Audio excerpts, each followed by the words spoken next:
many days you been sober? 170. That's crazy, bro. On the dot today. I fucking nearly like teared up last night watching the video. Really? Yeah, it was honestly like very fucking moving because to be honest, it just, I don't know. I always looked at you and kind of like just assumed that you really were the thing that you were projecting to be. Yeah. And it was just very like moving to realize like how much pain there was behind that.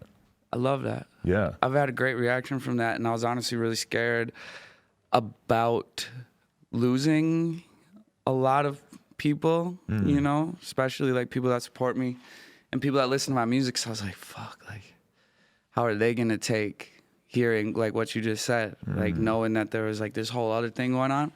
And I was like ready to have that kind of like quote unquote backfire on me, right?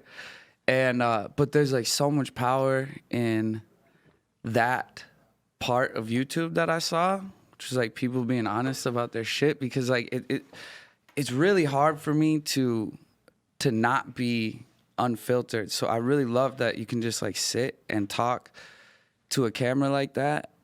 And it was really hard. So there's a lot of people doing that. Yeah. Because after I watched your video last night, I noticed that earlier when I was on YouTube that it was recommending me some video from a guy I never even heard of, like how I quit heroin and shit. So I guess that makes a lot of sense that that's kind of a thing that people are really drawn towards hearing. Because everybody can relate to, even if you're not on heroin, they can relate to being addicted to something. It's really crazy just to see the transparency of people, because like there's a whole side of YouTube that's so fucking fake. You know what I'm saying? That you just know, you're just like, oh, this is so like such a setup. Low gang. Shout out my boys in the Paul family. I fuck with y'all. Shout out you guys making money. I so totally disagree with that because I really believe that Jake Paul and Tana are deeply in love. Right? You do? No, I'm just well, kidding. I think it might be I think they're growing in love, honestly. They like actually hang out now. I mean, if the only thing you care about in the entire world is fame, then yeah, you're gonna love the person who can help give you the most fame. Bro, right? what there I mean, yo, okay. The stigma on social media like kind of happened to me. It's like I feel like it is real. Like there's a fucking mental illness with that shit. Right, because that, like, you, I guess that's true. Like, you're the definition of someone who is creating an image of a lifestyle on social media, and that you felt like you had to continue to keep fulfilling it, being this party boy. Oh yeah. And then there was like that whole the whole last year of my life was like there was like a very public moment. You know what I'm saying?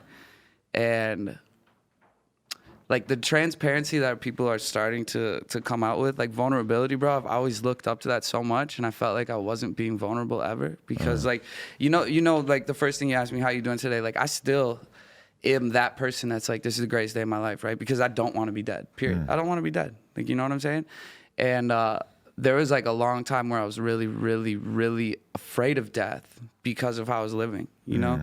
Like I was feeling shame. Like every time I did a fucking line of coke, bro, I felt shame. Right, because that's kind of the weird thing is that you are apparently doing so much of this, but I mean, I was always looking at you like assuming you probably did drugs, but I never like explicitly had a conversation with you about it. And it's not like you were like that guy who was talking about doing coke in your music specifically. You know, you were putting out this party image, but you weren't being honest about the fact that this energy that you had was from a different source. Exactly. I was shameful of it, bro. And like, I got addicted to cocaine the first time I did it. Yeah, you know I heard what I'm you saying? say that. Literally, the first time I did it, I was like, holy shit, that's the one. That's like the one for me.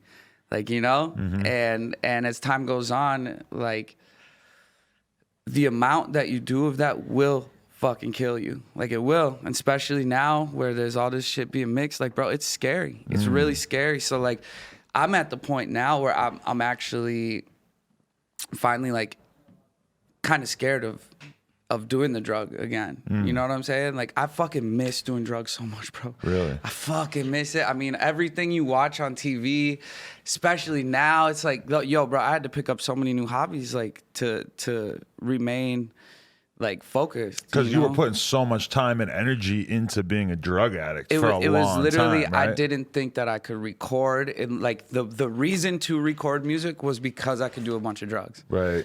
And I always see people get into that mind state where it's the Van Gogh's ear syndrome, bro. At first, you just like drinking lean, and we can get into that later because that comes up later in your story. But like at first, you just like drinking lean, and then it becomes like, oh no, I need this to work. Yeah. And then all of a sudden, that fucks up everything in your creative cycle. And you think that you're going to be the last person to do that. You think that you're like, no, I got control over this shit. You know, I'm not going to be like that. Like I have addiction past in my, you know, it goes through my bloodline with addictions to things. And I was so aware of that I was like, that's never going to be me. And it's like the Van Gogh's ear syndrome. Like I was talking, like, you know, every artist feels like they need to be tortured, right? You feel like you need to cut off your fucking ear. No one wants to buy my art while I'm alive. They're only going to appreciate me when I'm dead, blah, blah, blah. Right. Like you get into this mindset. And I feel like no matter what artist you are, you honestly, you want them, you almost want to feel like their sympathy. Right. You want them to be worried about you. I think everyone in this world, I think it's a human condition that you kind of want people to worry about you. You know, you want to say it's all good and that and this and that, but then there's also like that crutch that you're just like, it's so easy to be like, yo, I feel like fucking shit right now. Right. And want sympathy. And I think that's what I was holding on to for so long, was that like I felt like because I write books and I write poetry that I was like letting out a little bit of that realness there. Right. And keeping my music so, you know, it sounds like you're on a beach, write about being on a beach. Like that was my one-sided artist stigma, was Right. I was kind of doing everything very unrelatable, you know? I was talking about this life, which is like the best thing I've ever done is spread the word that like when someone says, how are you doing today? You say, this is the greatest fucking day of your life, right? And then now I'm spreading the word that like, yeah, because you're not dead, but like I'm not 170 days sober. I'm really sober today, right? It's like that's what I'm learning in stuff like AA is like you can't hold on to this thing like I'm different than you because I'm 170 days sober. It's like, bro, I could fuck that all up right now. I could go outside right now and fuck all that up, and like I think about that all day. Right. I really do, and I'm trying to distance myself from it, and like, you know, hobbies and like, bro, I jumped right out of drug addiction into sex addiction. Really? Right out of it. Right out the gate. Did you were fucking people that you just knew from your prior life, or just straight up just needing someone around, and then like, yo, like if okay, when you have a fucking orgasm, that's like that's a drug. just something else to chase? It's a drug. It's like it's a high. It's a high, right? So it's like I jumped from one addiction to another, and I immediately I had to like basically like swear off fucking having sex for a while and shit, Right. and be like, I can't fucking just jump from this to that and like be caught in this whirlwind of chasing shit. Yeah. Did you, when you decide, let me ask you that, what was the rock bottom? What made you really like, I need to do this? And you went as far as to go to rehab right away, or did you try to do it yourself? No, I didn't go to. I've been to rehab before. I didn't go to okay. rehab this time, but I went on an 8-day bender. Right, I tried 2 different drugs that I've never fucked with. Heroin? No, Okay. I didn't do Meth? that. No. Psychedelics? No, well, I was on a cocktail of drugs. I was on like 5 different drugs. Right. And like I never had fucked with. I'll say one of them because one of them's not like that terrible. One of them was ketamine. I really don't fuck with like ketamine. I've never really like done that. But that was on that trip. Like I was just trying everything. That just keeps getting bigger and bigger in LA now, huh? Bro, isn't that weird? I mean, I just hear about it more and Isn't more. that weird? And you know, and I just so you know, I'm like a year or 2 like removed from when I used to be like going out and partying and doing coke and shit. Yeah. Like I haven't done it. Like there was like this past year I haven't done it all, and the year before that I did it like once or twice. So Congrats, bro. and now I just like don't even drink at all. It's like I'm very much feel like removed from that. So when I hear about people finding new ways to totally fuck themselves up, it's kind of fascinating. And I saw a lot of myself, I guess, in the video that you made and stuff. Like I never got far enough to have to do this like super difficult breakup with the drugs that I was fucking around with, but very much like I kind of still came to the same conclusions that like You definitely did, I bro. can't. You definitely did. Like I'm not being the best person I can be. I'm not going to be able to hold on to what I have right now if I keep doing this shit. One beautiful thing about your past and your journey is that you've been pretty upfront about it. Oh yeah. Very genuine about it. So I think we've all seen, and like, yo, you know what I do? I definitely don't want to be this like preacher of fucking sobriety and shit like that. So I really do look up to someone like you just said, like you've been a year like removed from that shit at the minimum, and you're not like pushing that, and like, you know, it's become a part of my story, and I know that people want to follow that journey, but I'm trying really hard to not be a preacher with this shit. Because you're like a kid looking at all these stars, rock stars that you're looking up to, and you're very much like wanting to, you know, sort of make your life as interesting. Like I know you enough to know that like you were a kid wanting to be a great artist, a great rock star, etc. And of course you're looking at fucking Jimi Hendrix and Jim Morrison, all these motherfuckers. You have a million people.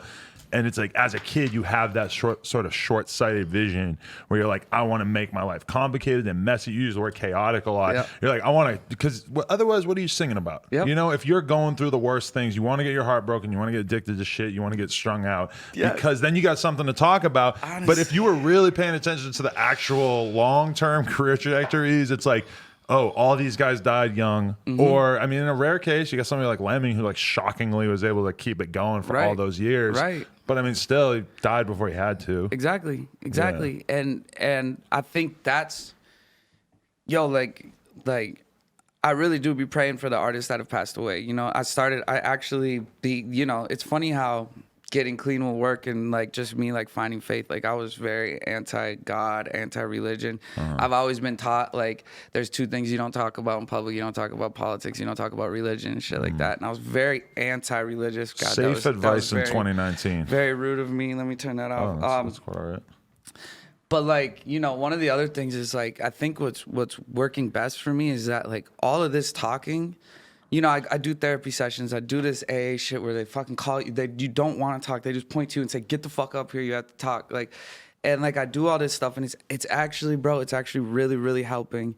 And I'd love to just be not the person saying, yo, stop doing drugs, stop drinking. I really don't think that these things are, you know, gonna kill everyone, right? Like I need to go out to parties and be around people drinking. I can't be that kid that's just like sitting in my room sober. And I was doing that, and bro, like this shit'll kill you. It's like you can turn all of these things that you love into what the drug does, you know? And like I just want to be that person that's like telling people like, bro, like give yourself a chance at having a future, because how you feel now, like you will feel so proud getting through the turmoil, and you'll realize that like there is no greatness without a struggle. And like what I thought were my struggles have all turned out to just be beautiful things. And like my life turning around and being better, you know what I'm saying? Like I've really gotten better. Like I really try to have a relationship with people now. Like I actually care about people in this room. I care about you. I care about the people that live with me. Like I actually care now. And I didn't give a fuck about anyone before. Like my ego was so on overdrive, and I wasn't a piece of shit. Like I wasn't a bad person. I know the difference between right and wrong. Like if it was up to me, like I don't need rules. I don't need laws and that shit, because like my instincts tell me what's right or wrong. Right. But like out here, it is so very, very easy to start looking up to someone that's not telling you the full story. And like by me being out here telling everyone like, be happy as fuck, be happy. Like if they knew what was going on the whole time, which I didn't tell them, they'd say, bro, you're on fucking an 8-ball of cocaine right now, and you've drank a bottle of whiskey. Yeah, we get it. You're happy. Yeah, we get it. How you gonna feel at 5 a.m. when you're by yourself? And you're fucking slamming another bottle just to fall asleep. And now that you're like on the outside of it, you just look at it and you're like, how the fuck did I ever think that was going to make me happier or better? Dude, it's so funny because I do make it a point to go out. I try to go out once a week and still be social, but like I see that 2 a.m. thing hit, and I see everyone looking like they're just starting their night, like just making their plans, and I'm like, motherfucker, like you just did the deed. You don't need to chase it anymore. Like, yo, this amazing thing. By the way, bro, you look fucking awesome on that cover. On that magazine cover. I appreciate that. Bro. Shout out to my girlfriend. It's like 90% her, but I'm peeking out. Nah, you look dope. You look dope. I heard this thing the other day, and it was Akon talking about Eminem's work schedule and how he works, and it totally flipped my mind, and it was the opposite of what I thought it would be, and it gave me a great example of what I think an artist should strive to do right now, which is like Akon was talking about how like he had a session with Eminem, and so he shows up at like 6 p.m. thinking it's like a nighttime session, and he's like, yo, what up? And he's like, Em's like, I just left, but I'll be back tomorrow at 9 a.m. He's like, what the fuck, like 9 a.m.? So he gets there, Akon gets there at 9 a.m., Em's there at 9 a.m., ready to go. They start working on a verse, he goes, takes lunch. They're in the middle of a verse, It's 5 p.m. Hits on the dot. M's like, all right, I'm out. I'll see you tomorrow at 9 a.m. And he's like, what the fuck? Wow. And he asked me, he's like, what's the deal with your work schedule? And he's like, bro, I don't treat this like anything more than it should be, right? Like, this is a fucking job. Right. This shit doesn't need to swallow you whole. And what I was thinking for so long was like the tortured artist thing. The like, 5 a.m. I'm gonna be alone in my room. I'm gonna be like crying into a microphone, slamming whiskey, doing drugs. And that's what's gonna make you great. And You think that? that's what artists do. They give up. Like, yo, you know, you. Let's say you're in a relationship, and you're the girl calls. She's like, yo, it's 3 a.m. What you doing? You're like, I'm working. It's like, I was doing that. I was like, fuck everything else. I'm an artist. That's all I am. And you think that by blowing up everything in your life and being that hardcore that you're really making things better. You think that like by alienating the people who love you because you care so much about your passion that you're somehow making yourself better.